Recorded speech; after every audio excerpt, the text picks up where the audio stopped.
राम सेवरी से कहते हैं, हे सेवरी, नवी भक्ति है नम्रता, सरलता, निर्छलता, हर शौक से बचकर रहना, ये नवी भक्ति है। यदि आप में सरलता नहीं है तो आप में नवी भक्ति नहीं है। सरलता, सरलता, सहजता भी हो। सरलता सहजता क्या है? कभी ऐसा नियम मत बनाइए कि दूधाधारी हूं, फलाहारी हूं, भातधारी हूं और सब्जीधारी हूं, भैंसधारी हूं। ये सब फालतू नाटक में मत पड़ो। सहज रूप से जो उपलब्ध हो जाए खा लो। दूध तो सबसे अधिक कामोत्तेजक होता है। कितने लोग दूधाधारी बने हुए। अब दूधाधारी में बहुत झंझट है, क्योंकि दूधाधारी का मतलब ये हुआ अब तुम्हारे लिए रोज दूध का इंतजाम हो। सीधे दाल चावल सब्जी रोटी खा लो, रोटी चटनी खा लो, सीधे खिचड़ी उचड़ी खा लो, दूध मिल जाए तो दूध भी पी लो और खीर मिल जाए तो खीर भी खा लो। सहज रूप से जो उपलब्ध हो, जो नुकसान करे उसको मत खाओ। शुगर की बीमारी है तो मीठा मत खाओ, खीर मत खाओ, सिमई मत खाओ, जमी कंद, शकरकंद, घुइयां कंद और क्या होता है, सफरचंद। सफरचंद क्या होता है? केला मत खाओ, यदि शुगर की बीमारी। बहुत मीठे फल मत खाओ। सफरचंद सेव को कहते हैं। सफरचंद माने सेव। और चावल मत खाओ अगर शुगर है आपको। दूध और दूध से बनी हुई चीजें बिल्कुल बंद कर दो अगर शुगर है आपको। थोड़ा चना चबा लीजिए, छोले खा लीजिए, हरी सब्जी खा लीजिए और रोटी खाइए। कभी कभी चावल खा सकते हो थोड़ा सा, लेकिन मत खाइए, क्या फायदा। आप 1 महीने परहेज करिए और 1 महीने खूब व्यायाम करिए और दूसरे महीने जांच कराइए। बिना दवा के शुगर जड़ से खत्म। और जोर से हंसिए और गहरी नींद सोइए। कितने लोग सोते ही नहीं हैं, बहुत चिंता है। बेटों की चिंता, बहुओं की चिंता, पोतों की चिंता, नाती की चिंता, गाय भैंस की चिंता, दरवाजा खिड़की की चिंता, पेड़ पौधे की चिंता, सब चिंता ही चिंता। माँ बाप की चिंता, सास ससुर की चिंता, बहुरिया की चिंता, लहुरिया की चिंता, देवरानी जेठानी की चिंता, पड़ोसी की चिंता। उनका नाम ही चिंता दासिन, और चिंता दासिन है, सबकी चिंता करते हैं। ज़्यादा चिंता करोगे, चिंता तुम्हारे लिए चिता बन जाएगी, जीते जी जलकर राख हो जाओगे। इसलिए चिंता नहीं। नुकसान को भी सहना सीखो, ज़्यादा परेशान मत हो।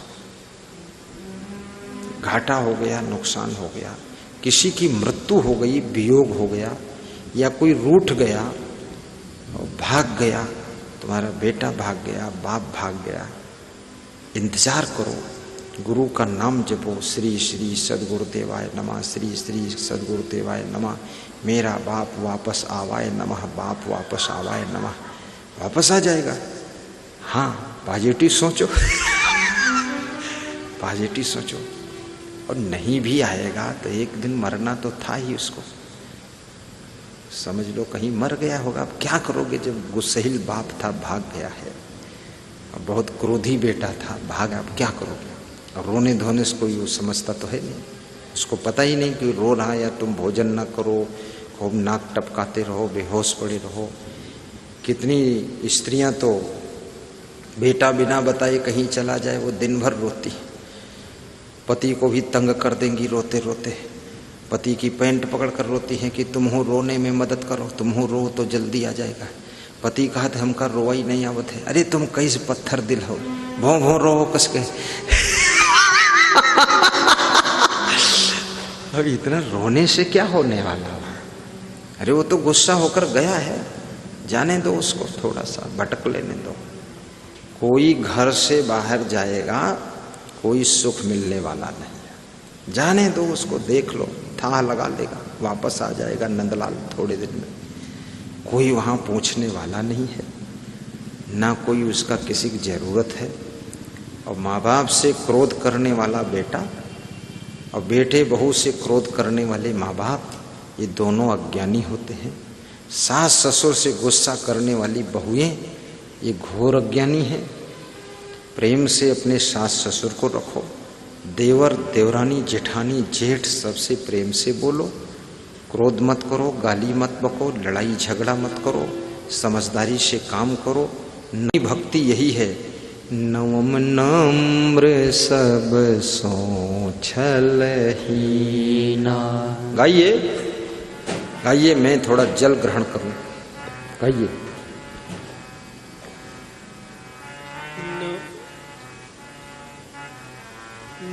नवम नम्र सब सो छलहीना, मम भरोसे ही हर्ष न दीना।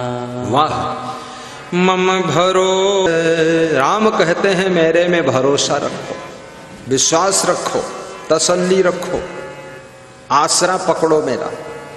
ही हर्ष न दीना, हृदय में हर्ष और शोक मत लाओ, दीन दुखी मत हो, हैरान मत हो, फूलो मत, दुख में झूलो मत। मुझ पे भरोसा रखो, जो भी दुख आया है टल जाएगा, जो सुख आया है वो भी निकल जाएगा। सुख इसलिए आया है, सुख रिपोर्ट दे रहा है कि मैं आया हूं, मेरे जाने के बाद मेरा छोटा मित्र दुख आने वाला है। सुख दुख की सूचना लेकर आता है, दुख सुख की सूचना लेकर आता है।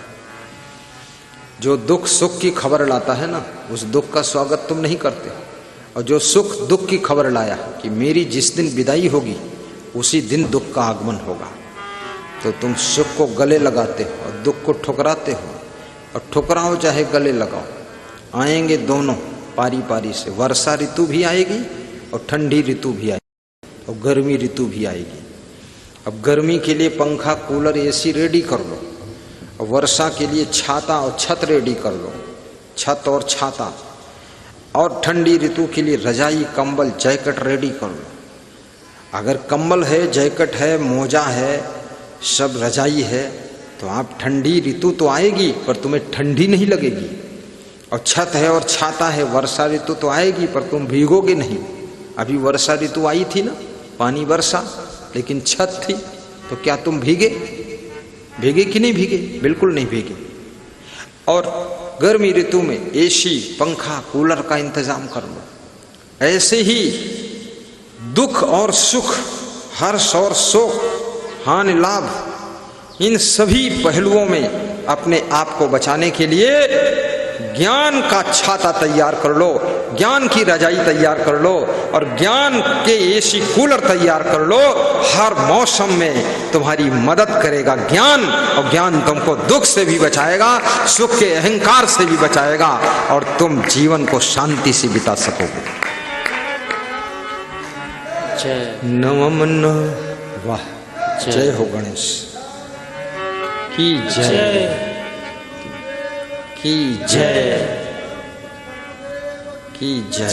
श्री च्यवन ब्रांड के जीवन में पिछले 5 वर्षों में लगातार अपनी बेहतरीन औषधियों के द्वारा 1 लाख से अधिक लोग जो दर्द से बेचैन थे, उनका घुटना दर्द, कमर दर्द, जोड़ों के दर्द को ठीक किया है।